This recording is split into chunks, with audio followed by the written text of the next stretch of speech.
Dhaka Narayanganj ১৪ kilometre দীর্ঘ রেলপথটি ১৮৮৫ সালে তৈরি করে ব্রিটিশ সরকার। গুরুত্ব বিবেচনায় ডুয়েল গেজ ডাবল লাইন করার পরিকল্পনা নেওয়া হয় সেই সময়ে। এর ১২৯ বছর পর ২০১৪ সালে ডাবল লাইন প্রকল্প হাতে নেয় বাংলাদেশ রেলওয়ে।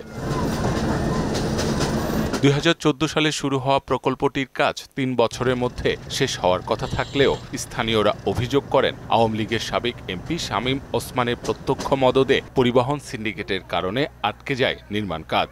বিগত দিনে যারা সংসদ সদস্য ছিল তাদের নিয়ন্ত্রণেই এই ট্রেন লাইন চলতো। ট্রেন লাইন নিয়ন্ত্রণে চলতো, তাদের নিয়ন্ত্রণেই নারায়ণগঞ্জ এসি বাস বলেন বা লোকাল বাস বলেন বা যেই বাসই বলেন এদের নিয়ন্ত্রণে চলতো। রাজনৈতিক কারণে এইটাকে ডাবল লাইন করে নাই, কারণ যারা এটাকে ডাবল লাইন করবে এদের এই নারায়ণগঞ্জ শহরের মধ্যে এসি বাস, শীতল বাস, অনেক পদের বন্ধন উৎসব বাস ছিল। আমাদের পরিকল্পনা নেওয়া হয় কিন্তু পরি উড়ে যায়, কল্পনাই থাকে। তবে প্রকল্প পরিচালক বলছেন ভিন্ন কথা। শুরু হওয়ার পর থেকেই এখানে বেশ কয়েকটা রেলওয়ের জমিতে রিট মামলা ছিল, যা এই মামলাগুলো ভ্যাকেট হতে প্রায় ১.৫ থেকে ২ বছর সময় লাগে। তারপর আবার আমাদের আরেকটা নারায়ণগঞ্জ রেল স্টেশনে ছিল বিআইডব্লিউডি এর সাথে আমাদের একটা ভূমি সংক্রান্ত জটিলতা ছিল। বিভিন্ন এই সমস্ত কারণে তা আমরা সাইট হ্যান্ডওভার করতে পারিনি ঠিকাদারকে। তো এইসব মেনলি এই সমস্ত কারণে আমাদের প্রকল্পটা ডিলে হয়। বিদ্যমান রেলপথের সংস্কার সহ রিভাইজ প্রকল্পের অগ্রগতি ৪৫% জানিয়ে আগামী বছর জুনের মধ্যে কাজ শেষ করার আশা জানান তিনি। আমার এই প্রকল্পের ডেডলাইন হচ্ছে ৩০শে জুন ২০২৬।